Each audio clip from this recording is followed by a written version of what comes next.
A white van sat idling at the far corner of the parking lot, its engine running for over 20 minutes. Officer Maria Chen noticed it the moment she stepped out of her patrol vehicle to stretch her legs. In her 15 years on the force, she'd learned to trust her instincts, and right now, every nerve in her body was screaming that something wasn't right.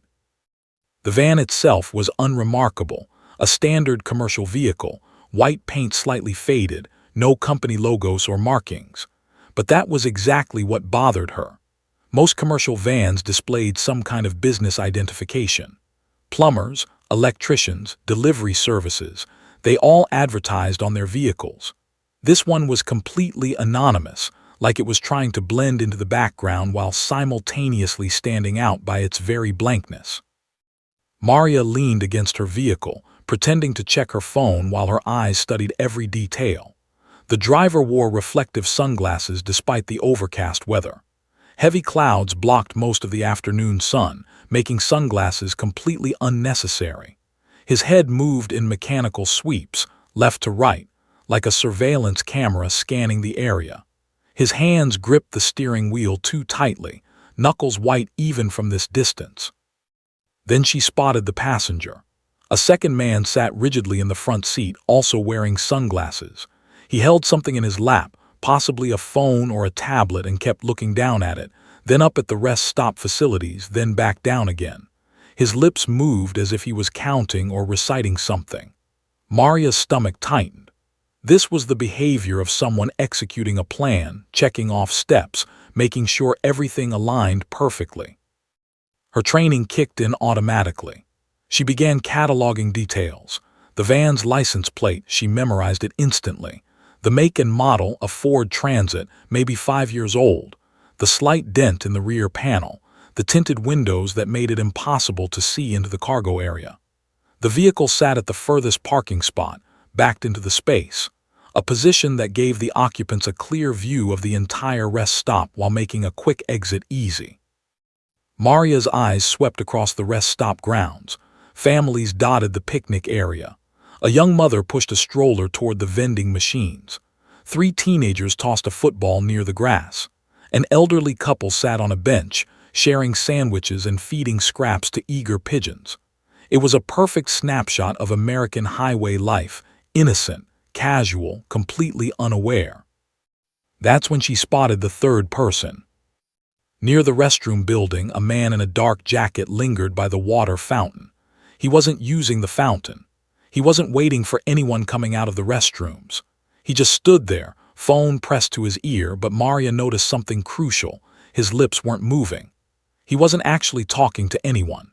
His eyes, however, were constantly moving, tracking every person who walked past, every family that entered or exited the facilities. Maria's pulse quickened. 3 people, 3 strategic positions, the van at the far corner with a view of everything. 1 person near the restrooms where people were most vulnerable and clustered. And somewhere, she scanned again. Yes, there, a 4th figure near the playground, also on a phone, also watching. This wasn't coincidence. This was coordination. She fought the urge to immediately draw her weapon or shout a warning. 15 years of tactical training had taught her that the worst thing to do in a potential threat situation was to alert the suspects before you had control. If these people were planning something, and every instinct told her they were, tipping them off prematurely could trigger whatever they had planned. Or worse, it could turn a surveillance operation into a hostage situation. Maria needed backup. She needed to alert the other K-9 handlers scattered around the rest stop. But she had to do it without being obvious, without making any sudden moves that would catch the attention of the watchers. Her hand moved to her radio, then stopped. If these suspects were professional, they'd be monitoring police frequencies. She couldn't risk a radio call. Her mind raced through options. The other handlers were within visual range but spread out. Officer Jackson was at the picnic tables with his German Shepherd. Officer Rodriguez was near the vending machines with her Belgian Malinois, and Officer Thompson had just entered the building with his bloodhound. The van's engine continued its steady rumble. Maria noticed something else now, A faint heat shimmer from the exhaust, more than you'd expect from a vehicle just idling. The engine was running hard, ready to move at a moment's notice. This was a getaway vehicle on standby. Children's laughter echoed across the parking lot. A little girl in a pink dress chased her brother around a picnic table, their parents watching with relaxed smiles. They had no idea they might be sitting in the middle of a kill zone. Maria's hands began to sweat. She had to act, but how? She couldn't evacuate the area without cause. That would alert the suspects and potentially trigger their plan. She couldn't call for backup without them hearing it. She couldn't approach the van directly without exposing herself and dozens of civilians to danger. Then she remembered her specialized training. 3 years ago, she'd been selected for an elite counterterrorism course at Quantico. They'd taught her and her K-9 partners a series of covert signals, hand movements that looked like normal gestures but conveyed specific tactical meanings to trained observers. The signals were intentionally subtle, designed to communicate in plain sight without alerting threats. But there was a problem. Only dogs and handlers with the same specialized training would recognize the signals. Most of the handlers here were standard patrol K-9 officers. They'd have excellent dogs, well trained in detection and apprehension, but not in counterterrorism protocols. Still, it was her only option. Maria took a deep breath, forcing her body language to remain casual. She started walking toward the picnic area where several handlers had gathered, moving with the relaxed pace of someone just stretching their legs after a long drive. Inside her vehicle, Max, Luna, and Shadow watched her through the windows, their intelligent eyes tracking her every movement. They knew her too well. They could sense her tension even from here. As she walked, Maria's trained eyes caught one more detail that made her blood run cold. The man by the restrooms had moved his hand inside his jacket. Not in a natural resting position, but in the specific way someone positions their hand near a concealed weapon, ready to draw at a moment's notice. This was real, this was happening, and she had maybe minutes, maybe less, to stop whatever these people had planned. The weight of responsibility pressed down on her shoulders.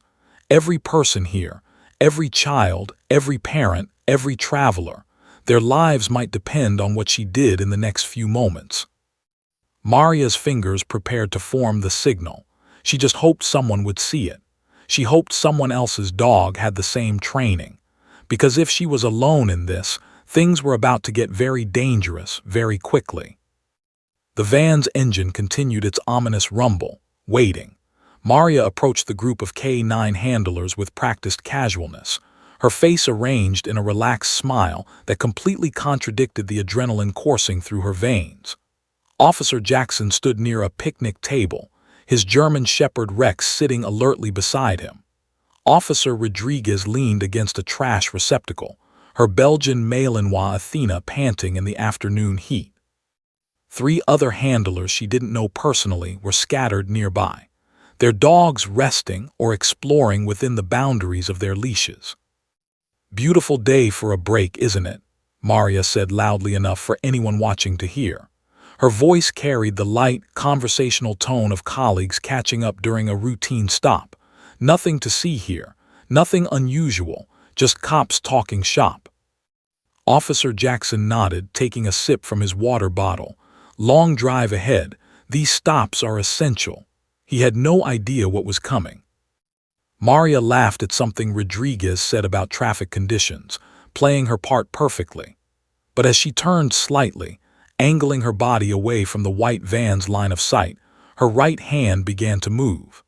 To anyone watching, it would look like she was simply adjusting her uniform, a natural gesture made dozens of times throughout a shift when equipment shifted or became uncomfortable. First, she touched her collar twice with her index and middle fingers. The movement was quick, almost absent-minded, like someone adjusting a too-tight shirt. But it wasn't random. In the specialized counterterrorism training at Quantico, this specific gesture meant imminent threat, eyes on me. Inside the patrol vehicle 30 feet away, Max's ears shot up instantly. The muscular German shepherd had been resting with his head on his paws, but that signal, he knew that signal. It activated something deep in his training, a switch that went from relaxed to tactical in microseconds. Beside him, Luna, a sleek Belgian Malinois with intense amber eyes, immediately tensed.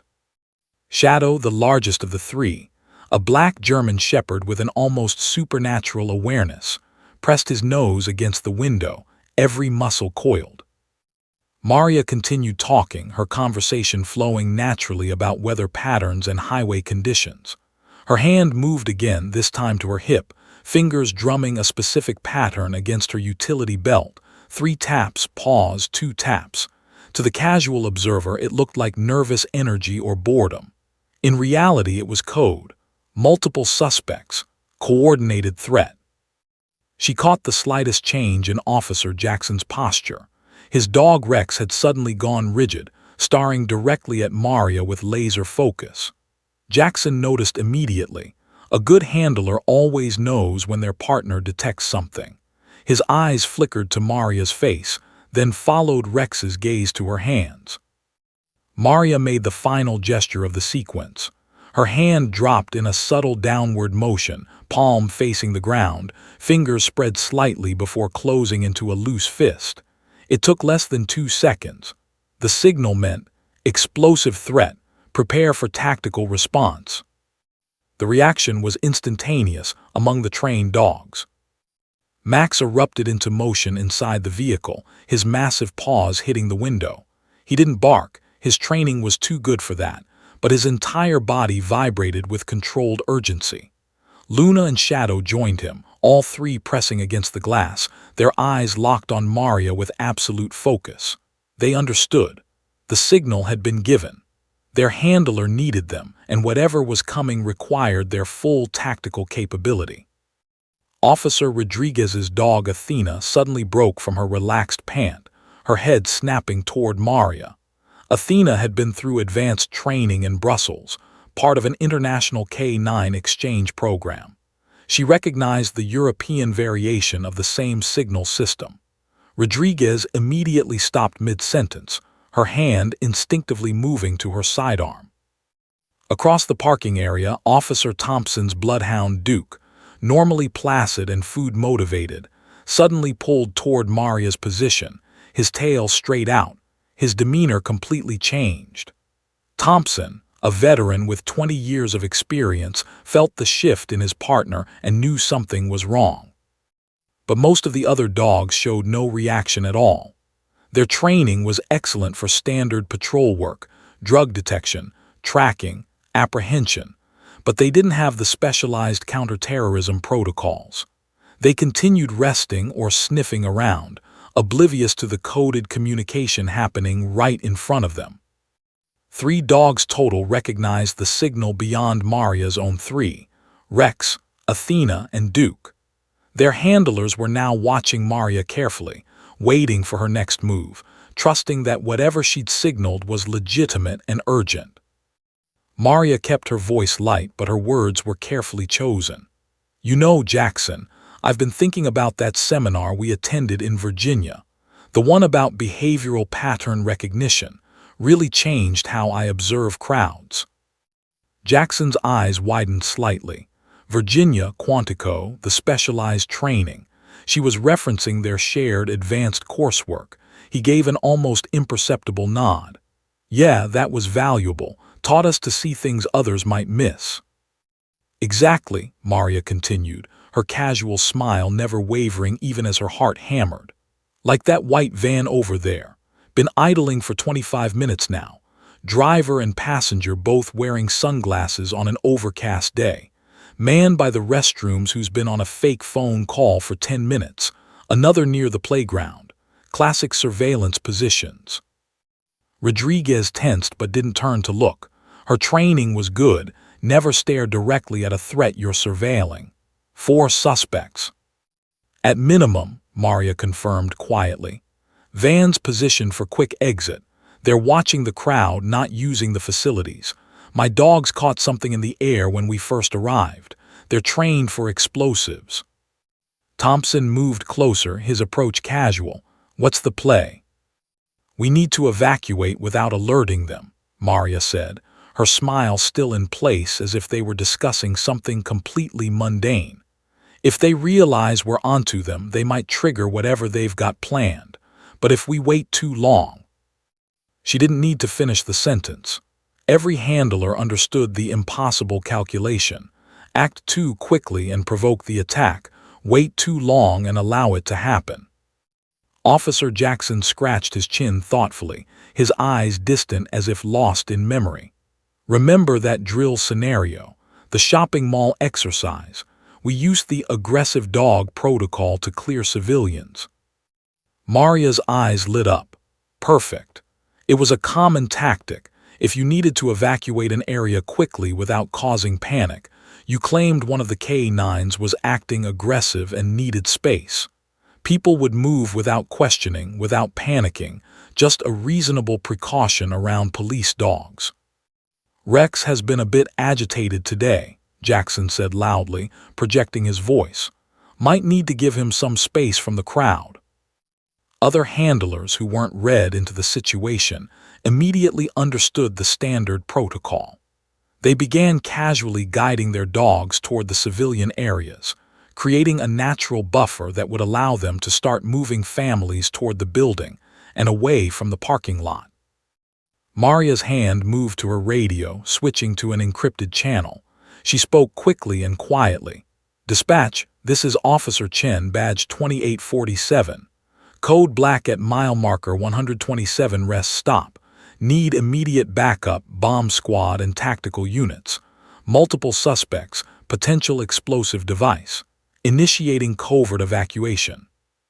The response came instantly. "Copy that, Officer Chen. Units en route, ETA 12 minutes. 12 minutes, an eternity when explosives might be involved.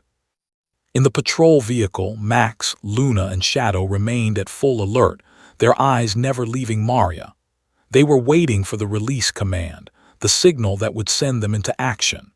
Their training had prepared them for this exact scenario, neutralizing threats, protecting civilians, doing whatever it took to stop danger. Maria took a deep breath. The signal had been given. The response was in motion. Now came the hardest part, the waiting, the careful maneuvering, the delicate dance of moving pieces into position before the enemy realized the game had changed. The white van's engine continued to rumble. The man by the restrooms shifted his weight. Time was running out. The handlers moved with practiced precision, their years of training transforming them into a coordinated unit without a single direct command being spoken.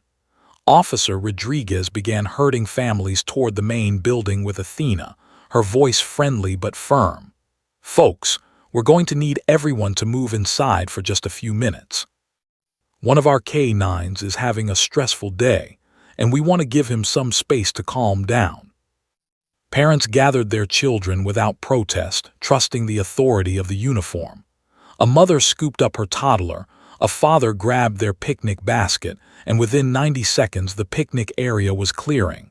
It looked completely natural, completely routine, just police being cautious, nothing to worry about.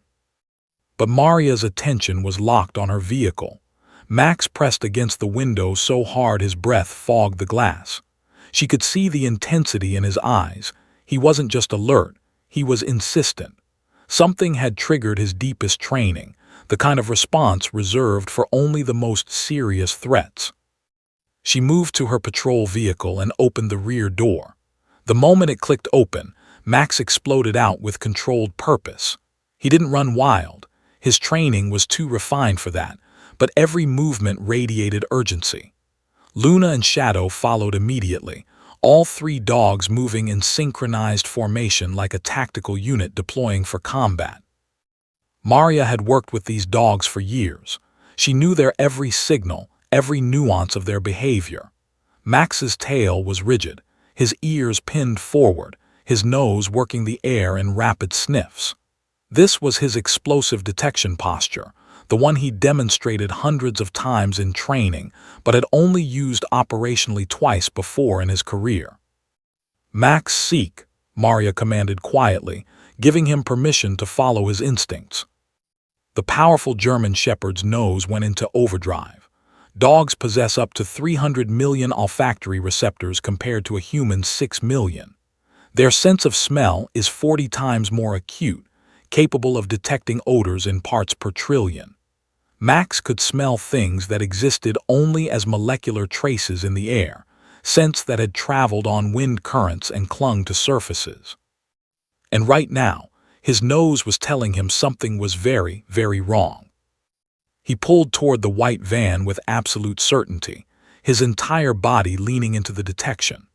Luna and Shadow flanked him, their noses also working furiously. The three dogs had trained together so long they operated almost like a single organism with three bodies. When one caught a scent, the others immediately honed in on it, triangulating the source. Maria followed at a controlled distance, her hand resting on her sidearm but not drawing it. Not yet. She couldn't afford to spook the suspects by making an overtly aggressive move. Officer Jackson moved to her right, Rex at his side. Rodriguez came up on her left with Athena. They formed a loose perimeter, appearing casual but strategically positioned. The dogs reached the van, and the reaction was immediate and unmistakable. Max's behavior shifted into aggressive alerting, his ultimate indication that he'd found what he was trained to detect. He sat rigidly beside the van's rear panel, his eyes locked on Maria, his posture screaming, "Here. Right here. Explosives. Now." Luna circled to the passenger side, her nose pressed against the door seam where air escaped from inside the vehicle. She performed the same rigid sit, her tail perfectly still, every muscle tensed. Shadow moved to the front, his massive head lowering as he sent it along the undercarriage, and then he too locked into position. 3 simultaneous alerts from 3 different positions on the same vehicle. Maria's blood turned to ice. This wasn't a false alarm. This wasn't residual scent from a training exercise. 3 highly trained dogs, all independently confirming the same thing. This van contained explosive materials. The driver inside the van had noticed the dogs now. She could see his head turning, watching the German Shepherds through his side mirror. His hand moved, reaching for something below the seat. Maria's training screamed at her. That was the movement of someone going for a weapon. "Jackson, suspect's hand moving to concealed position," Maria said quietly, her voice carrying just far enough for her fellow officers to hear. Jackson's hand moved to his holster, thumb releasing the safety strap. Rodriguez shifted her angle, creating a triangulated field of fire if things went violent. Thompson, who had been guiding civilians into the building, emerged from the entrance and immediately recognized the tactical formation. He began moving toward the van's blind spot. Inside the van, the passenger was also reacting now.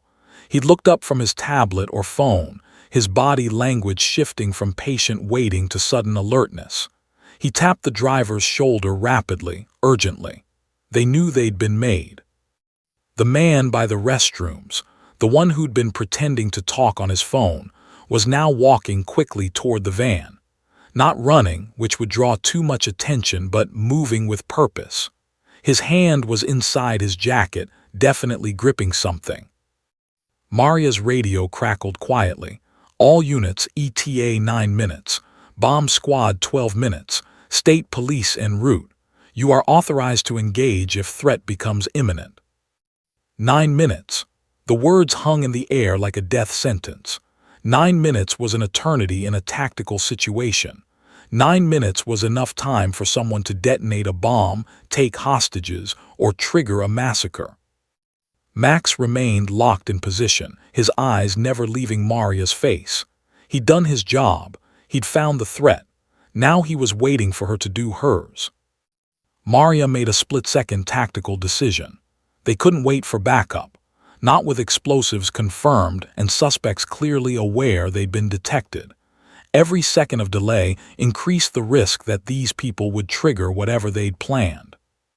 She touched her radio again, speaking on the encrypted channel that only her team could hear.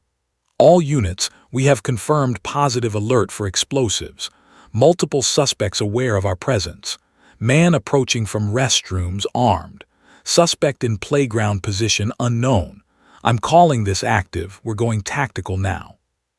The words changed everything. Going tactical meant the situation had escalated beyond surveillance and containment. It meant imminent threat to life. It meant they were authorized to use force to neutralize the danger. Officer Rodriguez immediately began barking orders to the handful of civilians still outside. Everyone inside the building now. This is not a drill. Move quickly, but don't run. Her voice carried command authority that made people obey without question. The last family, a couple with twin girls who'd been feeding ducks near a small pond, grabbed their daughters and sprinted for the building. The father scooped both children under his arms like footballs, his wife running ahead to hold the door. The man from the restroom stopped walking.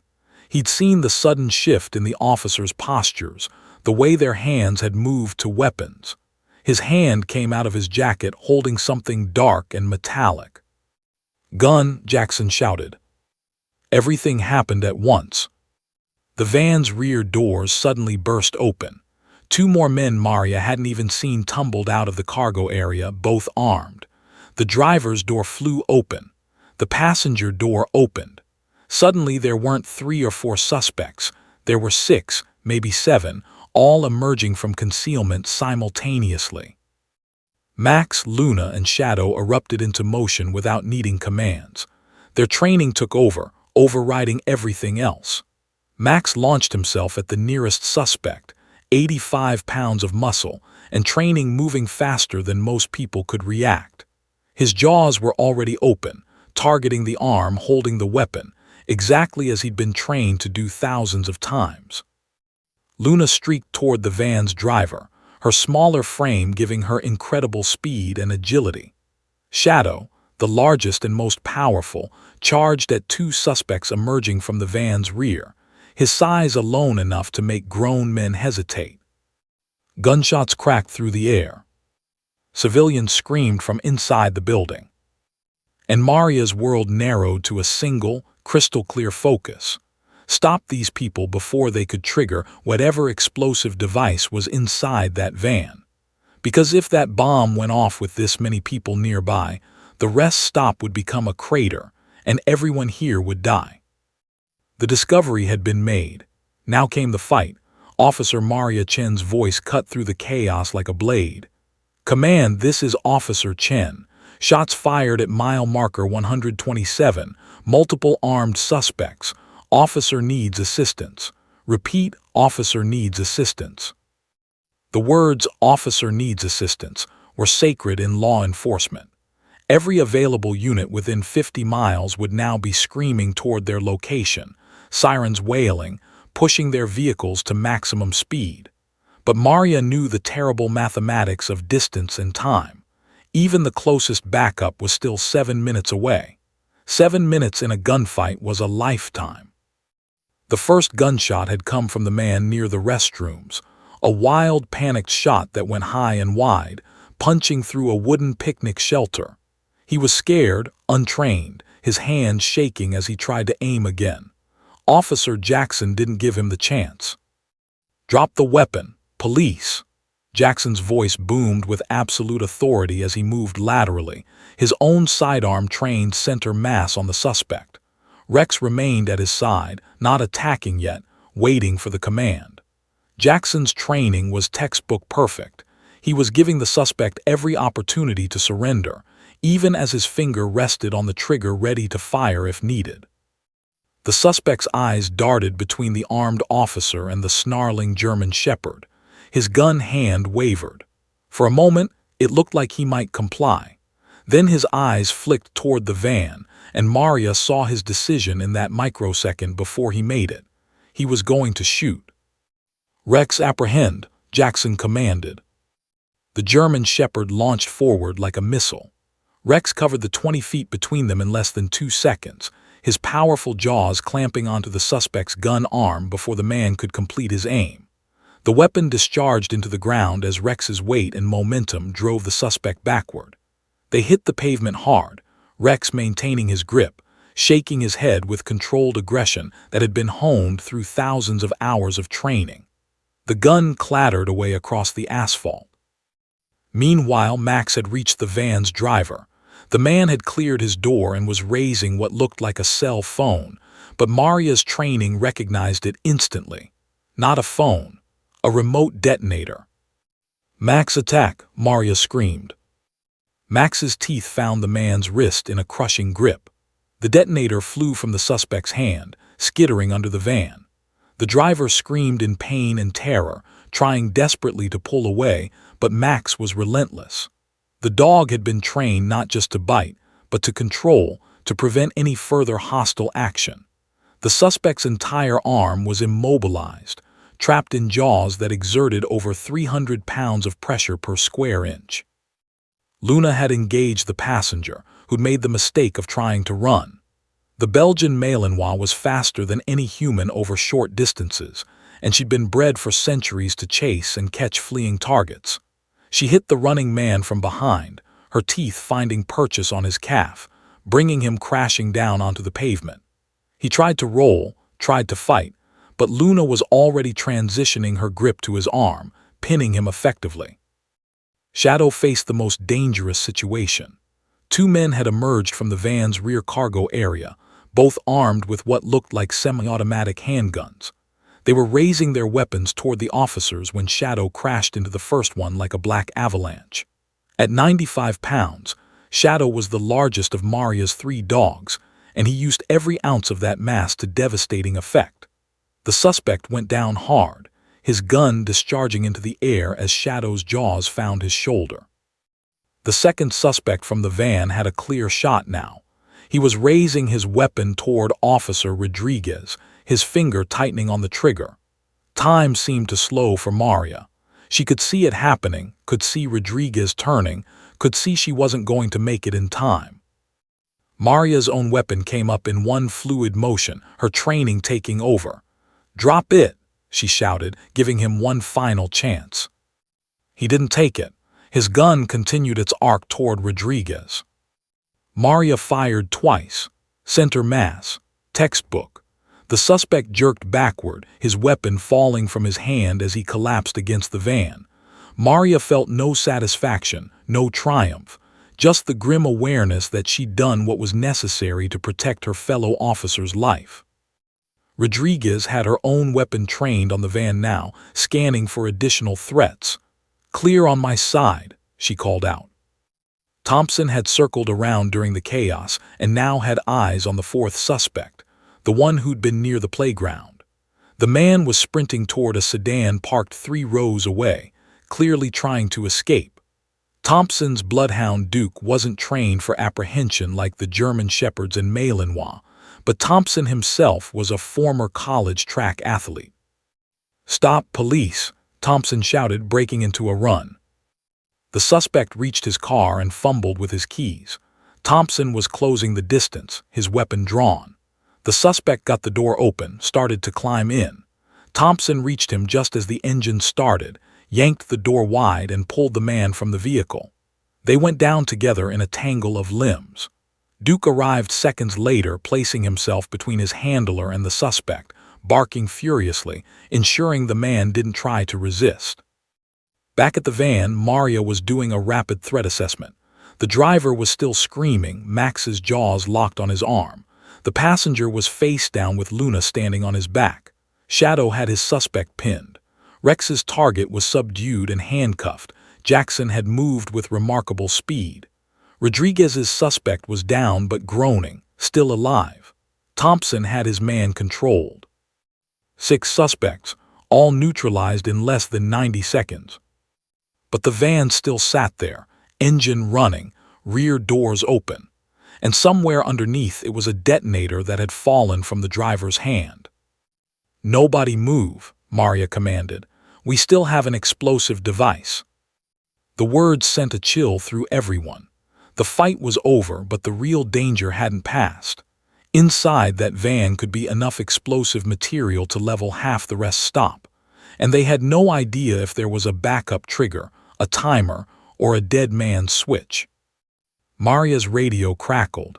All units, bomb squad ETA 6 minutes. Hold your positions. 6 minutes.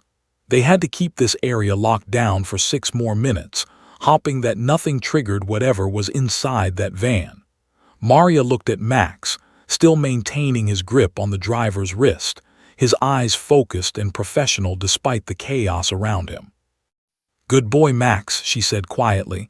"Good boy, hold him." Behind her, inside the rest stop building, Maria could see faces pressed against the windows.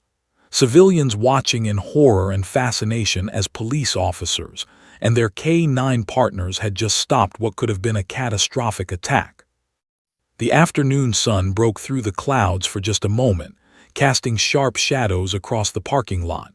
In the distance, sirens were finally becoming audible, backup racing toward them at last. Maria kept her weapon trained on the van, her finger outside the trigger guard but ready. The response had been coordinated, professional, and effective. But until that bomb squad arrived and cleared that vehicle, nobody was safe. The real danger was just beginning. The parking lot had transformed into a battlefield frozen in time. 6 suspects lay on the ground in various states of submission, some groaning in pain, others silent with shock, all effectively neutralized. But the true threat remained inside that white van, its engine still idling ominously, a mechanical heartbeat counting down to potential catastrophe. "Jackson, secure your suspect and establish a perimeter at 50 yards, Maria commanded, her voice steady despite the adrenaline flooding her system.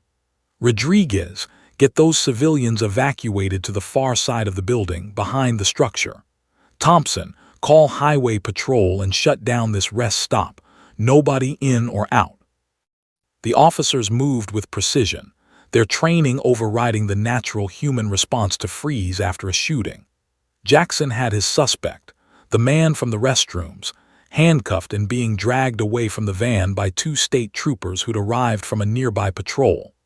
The man was sobbing, blood streaming from where Rex's teeth had torn into his forearm, but he was alive and contained.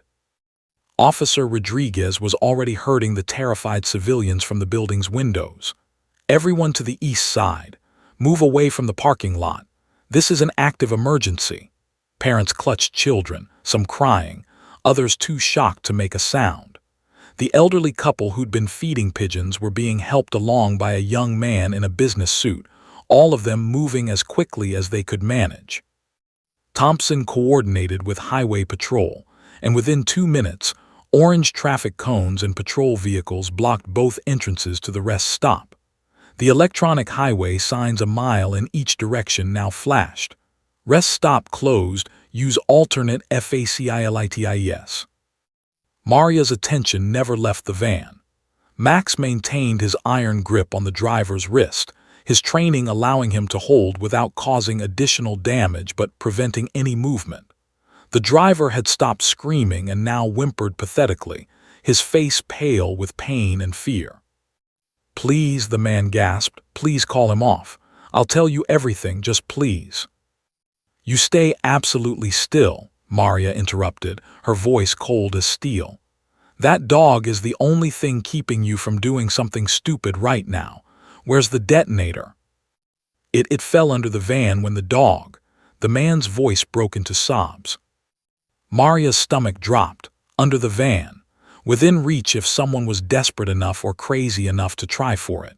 She keyed her radio. "All units, detonator is under the target vehicle. Repeat, detonator is accessible. Nobody approaches until bomb squad clears it." Luna had the passenger in a similar hold, her smaller jaws locked onto his arm while Officer Rodriguez applied handcuffs. The man wasn't resisting.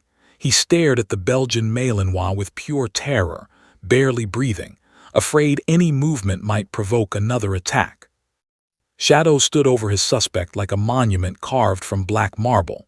The man underneath him didn't dare move. Shadow's teeth were visible, his lips curled back in a warning snarl that needed no translation.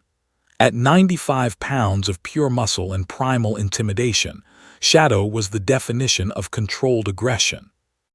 The suspect Maria had shot was being attended to by Officer Thompson, who'd applied pressure to the gunshot wounds and called for an ambulance. The man was conscious, groaning in pain, but stable. Maria felt a complex mixture of emotions: relief that she hadn't killed him, grim satisfaction that her training had been effective, and a hollow awareness that she just crossed a line every officer hopes they never have to cross. "Officer Chen," Thompson called out. "This one's talking, says there are others, says this was supposed to be," he paused, his face going pale. "He says this was supposed to be a coordinated attack, multiple rest stops along the interstate." Maria's blood turned to ice. Multiple rest stops. That meant this wasn't an isolated incident. Somewhere else, right now, other officers might be facing the same threat, or worse, might not know the threat existed. She grabbed her radio. "Dispatch, this is Officer Chen. Suspect indicates coordinated attack on multiple rest stops along Interstate 40. Alert all facilities immediately. Consider this a credible threat. We need FBI counterterrorism units mobilized now." The response was immediate. "Copy that, Officer Chen. Initiating emergency protocols. FBI has been notified. Director wants direct communication with you as soon as scene is secure." Sirens filled the air now, a symphony of emergency response. State police, county sheriff, highway patrol, they poured into the rest stop from every direction. But they all stopped at the perimeter Maria had established, nobody willing to approach the van until the bomb squad gave clearance. A helicopter appeared overhead, probably news media, but a state police chopper quickly intercepted and forced it to maintain distance. This was now a federal crime scene, and the last thing they needed was television cameras broadcasting tactical operations that might alert other cells if this truly was a coordinated attack. 4 minutes had passed since the shooting. The bomb squad was 2 minutes out. Maria approached the driver slowly, Max still maintaining his grip. "How many rest stops?" she demanded. "How many others are out there right now?" The driver's eyes were wild with pain and fear. "5," he gasped. "5 targets, all supposed to happen at the same time, 4 o'clock, rush hour, maximum casualties." Maria checked her watch. 3:47 p.m. 13 minutes until the planned detonation time, if the suspect was telling the truth. 13 minutes to warn the other locations, to evacuate them, to stop what could be the deadliest domestic terror attack in decades. She relayed the information immediately, speaking rapid fire into her radio, knowing that every second counted. Somewhere along this interstate, other families were stopping for bathroom breaks, buying snacks from vending machines, letting their children stretch their legs. They had no idea they were potential targets. The bomb squad truck screamed into the parking lot, its reinforced bulk reassuring despite the circumstances. 6 technicians in heavy protective gear deployed immediately, their movements practiced and efficient. The team leader, a grizzled veteran named Morrison who Maria had worked with before, approached her position. "Officer Chen, status." Morrison's voice was muffled slightly by his helmet. 3K9 simultaneous alerts for explosives. Van contains unknown quantity of explosive materials. Detonator fell under the vehicle during apprehension. Suspect claims planned detonation time is 4:00 p.m. That's 11 minutes from now. Multiple other targets may be active. Morrison's eyes widened behind his face shield. "Planned time. That suggests a timer backup. Everybody back to 100 yards, now." The order rippled through the assembled officers. Even with suspects still on the ground, even with K9s maintaining holds, everyone began retreating. Maria gave the command she'd trained Max to obey. "Max, release, heel." Max's jaws opened immediately, and he backed away from the driver, positioning himself at Maria's left side. Luna and Shadow received similar commands and disengaged, all 3 dogs moving with their handlers toward the expanded perimeter. Additional officers dragged the suspects further from the van, manhandling them without ceremony. The men screamed protests and threats, but nobody cared. If that van exploded, anyone within 100 feet would be torn apart by shrapnel and concussive force. Morrison's team deployed their robot, a tracked vehicle with cameras and a mechanical arm. It rolled toward the van with eerie precision, its operator controlling it from behind the safety of the bomb squad truck's reinforced walls. Everyone held their breath as the robot's camera feed appeared on monitors inside the truck. Maria crowded in with Morrison, watching grainy footage of the robot's arm reaching under the van, searching for the detonator. There, Morrison pointed at the screen, a dark rectangular object, partially visible in the shadow of the undercarriage. The robot's arm extended, grippers opening, moving with agonizing slowness toward the device. Maria's heart hammered. 8 minutes until 4:00 p.m. 8 minutes until whatever timer might be counting down inside that van reached zero. The grippers closed around the detonator. The arm retracted slowly, carefully, bringing the device out into the light where the robot's camera could examine it clearly. Morrison leaned closer to the screen, then exhaled slowly. Dead man's switch, not activated. If the driver had pressed and held this, releasing it would have triggered the explosion. Good thing your dog got him before he could engage it. Maria felt her knees weaken slightly. Max had saved all of them. If the driver had managed to activate that switch before Max took him down, they'd all be dead right now. But the danger wasn't over. Morrison's team still had to determine what was inside the van and whether there were any backup triggers or timers. The lead technician, a woman named Chen, no relation, approached the van's rear doors in a full bomb suit.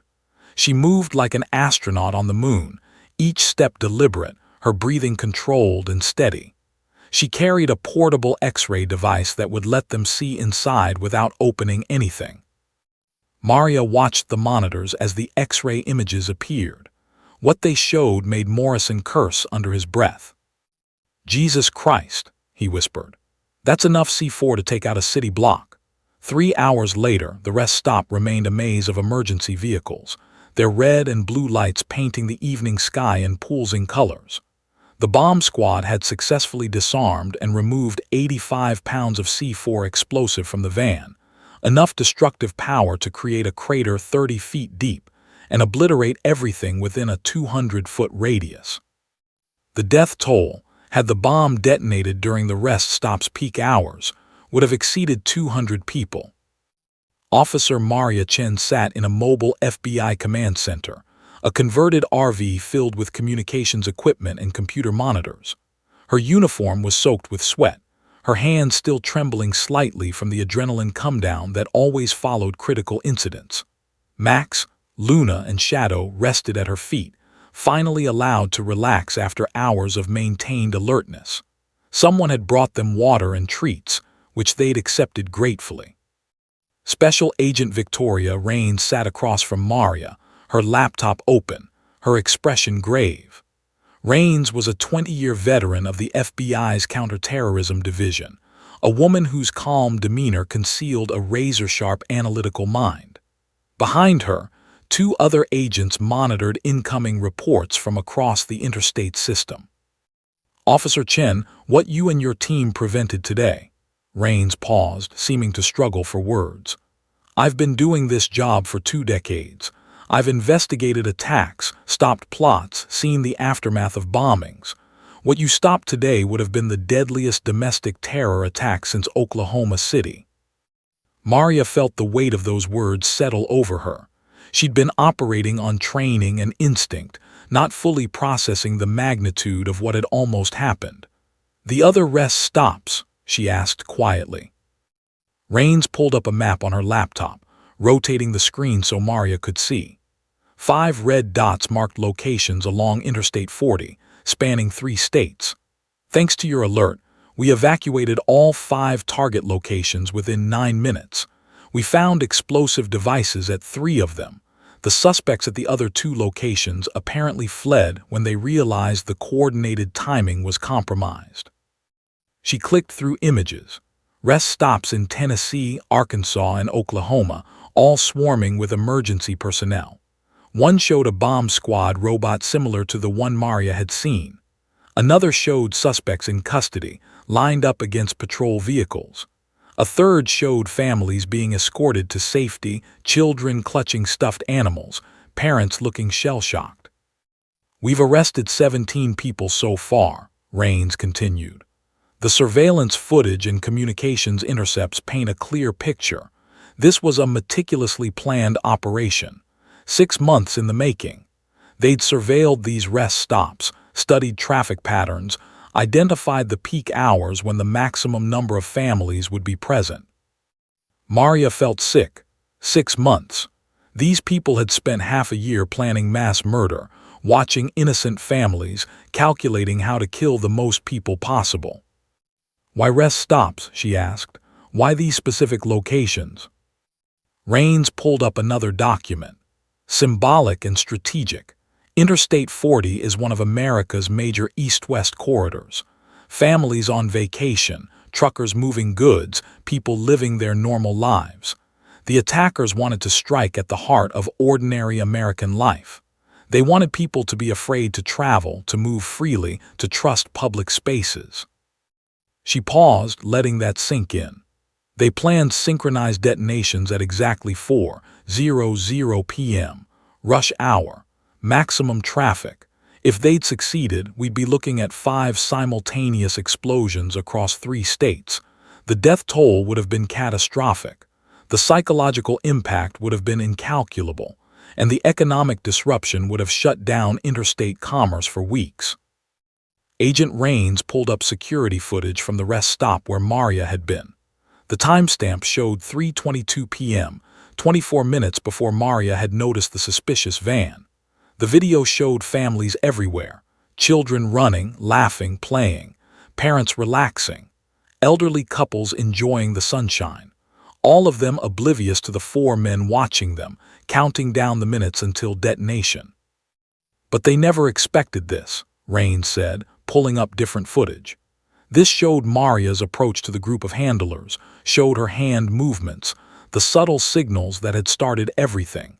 The video had been enhanced, analyzed frame by FBI behavioral specialists. "This signal sequence," Rains pointed at Maria's hand movements on the screen. "This is from the Advanced K-9 Counterterrorism course at Quantico, correct?" Maria nodded. 3 years ago, only about 200 handlers nationwide have been through that program. It's specialized training for high-level security operations.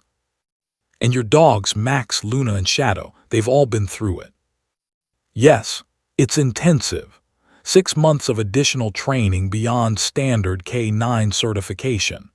They learn to detect explosives in active environments, to operate in tactical situations, to respond to covert signals." Rains leaned forward. "That training saved hundreds of lives today. Officer Chen, the suspects at the other rest stops, they only fled because our coordinated response tipped them off that one location had been compromised. Your early detection gave us a 20-minute head start. 20 minutes to evacuate, to coordinate, to prevent simultaneous detonations." She pulled up another image, this one from a rest stop in Tennessee. It showed a bomb squad technician holding up a timer device. The display read 00:00:47. 47 seconds. That's how close one of the other locations had come to detonating. "If you hadn't noticed that van when you did," Rains said quietly, "if you hadn't recognized the surveillance pattern, if your dogs hadn't been trained to understand those specialized signals, we'd be planning funerals right now instead of arrests." Maria looked down at Max, who gazed back at her with those intelligent, soulful eyes. She reached down and stroked his head. "He's the real hero. All 3 of them are. They detected the explosives when I couldn't. They neutralized the suspects without lethal force. They're extraordinary animals with extraordinary training," Rains interrupted. but they needed an extraordinary handler to recognize the threat in the first place. Officer Chen, the Bureau is recommending you and your K-9 unit for the Medal of Valor. The director himself wants to present it. Maria felt tears welling up, the emotional dam finally breaking after hours of controlled crisis management. Those families, she whispered, all those children, they were just stopping for a bathroom break, buying snacks, stretching their legs. They had no idea. That's exactly right, Rain said gently. They had no idea, and now they never will because you stopped it. They'll go home tonight, sleep in their own beds, wake up tomorrow and continue their lives. They'll never know how close they came to becoming statistics, and that's the best possible outcome. An agent approached with a tablet. Ma'am, we've identified the cell leader. He's talking. Says they were inspired by overseas terrorist organizations but were operating independently. Homegrown radicalization, recruited through encrypted online forums. Rain scanned the report, her expression darkening. They'd planned this as a first strike. There were going to be more attacks if this one succeeded. Maria felt cold wash over her. More attacks. This wasn't an endpoint. It was supposed to be a beginning. A campaign of terror designed to make Americans afraid in their own country. But it's over now, Rain said firmly. Because of your training, your instincts, and your courage, the cell is dismantled. The explosive materials are secured. The suspects are in custody.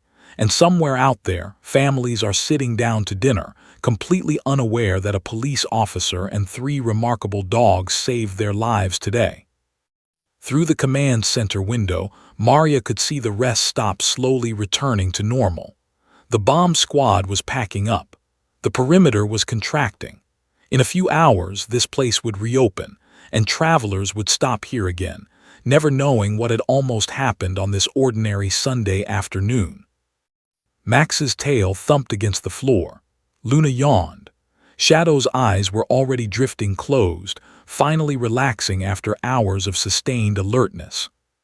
"Good boys," Maria whispered. "You're all very good boys." And in that moment, sitting in a FBI mobile command center with her 3 K-9 partners, Maria Chen understood the true meaning of her work.